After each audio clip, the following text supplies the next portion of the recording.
नमस्कार दोस्तों, आज की इस नई वीडियो में आपका स्वागत है। आज हम बात करेंगे भगवत गीता भाग 6। सभी प्राणी प्रकृति को प्राप्त होते हैं, अर्थात अपने स्वभाव के परवश हुए कर्म करते हैं। ज्ञानवान भी अपनी प्रकृति के अनुसार चेष्टा करता है, फिर इसमें किसका हट क्या करेगा। इंद्रिय के अर्थ में अर्थात प्रत्येक इंद्रिय के विषय में राग और द्वेष छिपा हुए है। मनुष्य को उन दोनों को वश में नहीं होना चाहिए, क्योंकि वे दोनों ही इसके कल्याण मार्ग में विघ्न करने वाले महान शत्रु हैं। अच्छी प्रकार आचरण में लाए हुए दूसरों के धर्म से गुण रहित भी अपना धर्म अति उत्तम है। अपने धर्म में तो मरना भी कल्याण कारक है और दूसरे के धर्म में भय को देने वाला है।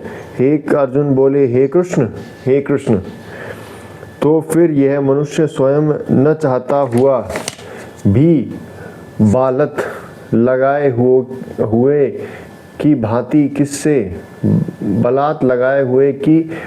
किससे प्रेरित होकर पाप का आचरण करता है।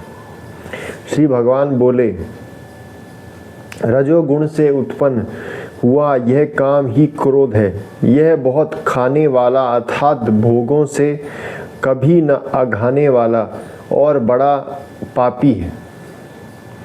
इसको ही तू इस विषय में वैरी जान। जिस प्रकार धुएं से अग्नि और मैल से दर्पण ढका जाता है तथा जिस प्रकार जर से गर्भ ढका जाता है, वैसे ही उस काम के क्रोध से यह ज्ञान ढका जाता है। और हे अर्जुन, इस अग्नि के समान कभी न पूर्ण होने वाले काम रूप ज्ञानी के नित्य वैरी के द्वारा मनुष्य का ज्ञान ढका हुआ है। इंद्रियां, मन और क्रोध ये सब इसके वासस्थान कहे जाते हैं। यह काम इन मन, बुद्धि और इंद्रियों के द्वारा ही ज्ञान को अच्छित करके जीवात्मा को मोहित करता है। इसलिए हे अर्जुन, तू पहले इंद्रियों को वश में करके इस ज्ञान और विज्ञान का नाश करने वाले महान पापी काम को अवश्य ही बलपूर्वक मार डाल। इंद्रियों के स्थूल शरीर पर यानी श्रेष्ठ, बलवान और सूक्ष्म कहते हैं। इन इंद्रियों से पर मन है, मन से भी पर बुद्धि है और जो बुद्धि से भी अत्यंत पर है वह आत्मा है। इस प्रकार बुद्धि से पर अर्थात सूक्ष्म, बलवान, अत्यंत श्रेष्ठ आत्मा को जानकर और बुद्धि के द्वारा मन को वश में करके हे बल महाबाहो, तू इस काम रूप दुर्जय शत्रु को मार डाल।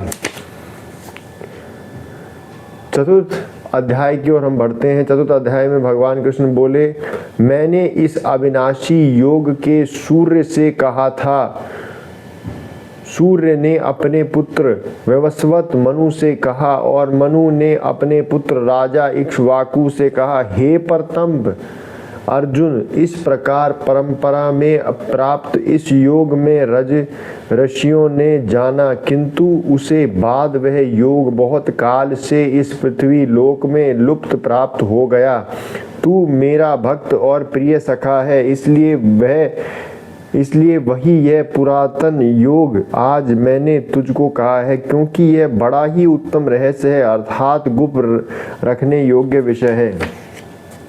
अर्जुन बोले, आपका जन्म तो अवारचीन अभी हाल का है और सूर्य का जन्म तो बहुत पुराना है, अर्थात कल्प में आदमी हो चुका है,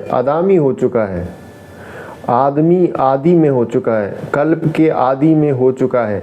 तब मैं इस बात को कैसे समझूं कि आप ही ने कल्प के आदि में सूर्य से यह योग कहा था। श्री भगवान बोले, हे प्रतंब अर्जुन, मेरे और तेरे बहुत से जन्म हो चुके हैं और उन सब को तू नहीं जानता, किंतु मैं जानता हूँ। हे अजन्मा और अविनाश स्वरूप होते हुए भी तथा समस्त प्राणियों के ईश्वर होते हुए भी अपनी प्रकृति को अधीन करके अपनी योग माया प्रकट होता हूँ। हे भारत, जब जब धर्म हानि और अधर्मी वृद्धि होती है तब तब ही मैं अपने रूप का रचता हूँ, अर्थात साकार रूप से लोगों के सम्मुख प्रकट होता हूँ। ये थी भाग 6 भगवद गीता। यदि आपको वीडियो अच्छी लगी तो लाइक से सब्सक्राइब कीजिएगा।